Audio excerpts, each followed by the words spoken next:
جیسے پھول کی کلی، شیریں تھی جیسے مصری کی ڈلی۔ وہ ہنسی، مزہ اور دل لگی کی ہر چیز مہیا کرتے ہیں اور ابتذال کا سایہ بھی نہیں پڑنے دیتے۔ مرزا فرحت اللہ بیگ کے کلام میں پائی جانے والی خصوصیات کا جب ہم جائزہ لیتے ہیں تو ہم دیکھتے ہیں کہ اس میں ظرافت اور شگفتگی کا عنصر موجود ہے۔ وہ واقعات کو یوں بیان کرتے ہیں کہ سنجیدہ باتیں بھی لطیف اور نرم پن کی وجہ سے ذہن میں اترتی چلی جاتی ہیں۔ جہاں تک زبان و بیان کا تعلق ہے تو ان کی زبان خالص دلی کی ٹکسالی زبان ہے۔ محاورات کا استعمال کرتے ہیں اور دلی والوں کے اہل زباں ہونے کے حوالے سے ایک چھوٹی سی مثال آپ کو دیتی چلوں کہ قبرستان، جسے ہم لوگ بڑے آرام سے کہتے ہیں کہ قبرستان میں گئے یا قبرستان جانا ہے، دلی والے قبرستان کو قبرستان کہنے پہ بھی برا محسوس کرتے ہیں۔ وہ کہتے ہیں اس کو آرام گاہ بولا جائے۔ تو اس چھوٹی سی مثال سے آپ اندازہ لگا سکتے ہیں کہ وہ کس قدر زبان کے حوالے سے کانشیس ہیں۔ با محاورہ زبان ہے فرحت اللہ بیگ کی، سلیس اور رواں زبان ہے۔ پھر یہ ہے کہ ان کے ہاں ہمیں صرف ظرافت نہیں نظر آتی، ان کے مضامین میں سنجیدگی اور ظرافت دونوں کا حسین امتزاج ہے۔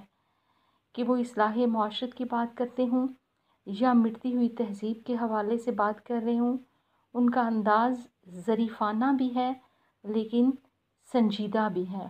یعنی ادبی جو مضامین انہوں نے تحریر کیے ہیں ان کے اندر سنجیدگی اور شگفتگی دونوں کے پھول بکھیرے ہیں۔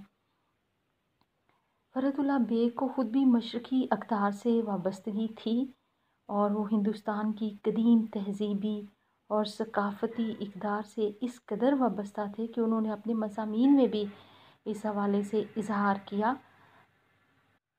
خاص طور پہ دلی کا یادگار مشاعرہ جو ہے اس میں وہ دہلوی تہذیب کو بیان کرتے ہیں اور وہ سمجھتے ہیں کہ دلی کو ایک امتیازی حیثیت حاصل ہے۔ پھر پھول والوں کی سیر، نئی اور پرانی تہذیب کی ٹکر، یہ وہ مضامین ہیں جو فرحت اللہ بیگ کی تہذیبی وابستگی کو ظاہر کرتے ہیں۔ فرحت اللہ بیگ کو قدیم چیزوں سے بڑی محبت تھی۔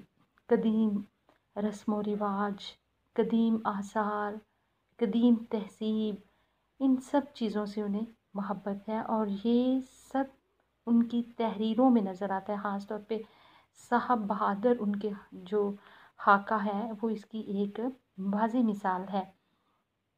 وہ اکبر الہ آبادی کی طرح مغرب سے متاثر نہ تھے یا مغرب کی اندھی تقلید کو وہ طنز کا نشانہ بناتے ہیں۔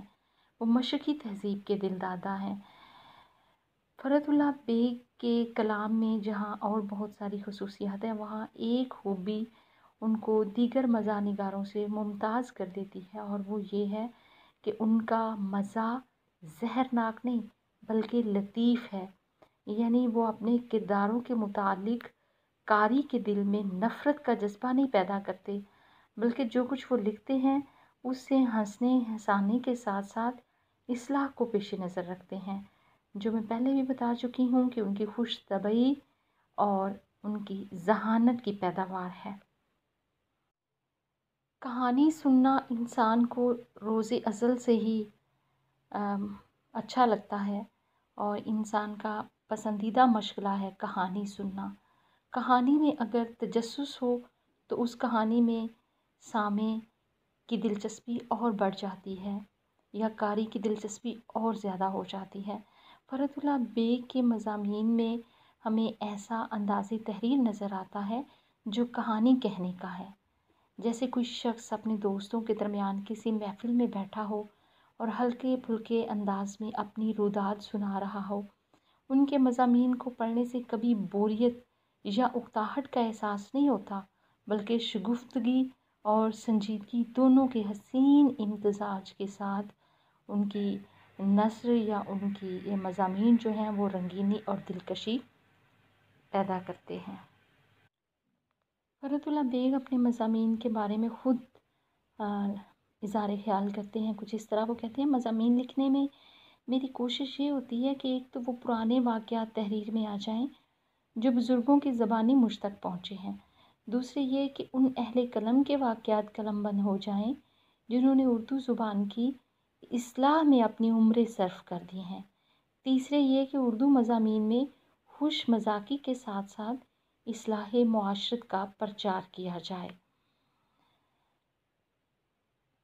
مختصر یہ کہ مرزا فرت اللہ بیگ ایک بلند پایہ مزاح نگار ہیں اور ان کی ادبی حیثیت اور شہرت کا باعث ان کے وہ مضامین ہیں جو مضامین فرد کے نام سے 5 جلدوں میں شائع ہو چکے ہیں۔ مزید ان کے اسلوب تحریر سے لطف اندوز ہونے کے لیے آپ ان کے مضامین فرد جو ہے وہ پڑھ سکتے ہیں، ایشو کروا کے لائبریری سے، یا پھر حاکوں کے مجموعہ دلی کا یادگار مشاعرہ، نذیر احمد کی کہانی، کچھ میری کچھ ان کی زبانی، ان کو آپ ایشو کروا کے ان کی ریڈنگ کر سکتے ہیں۔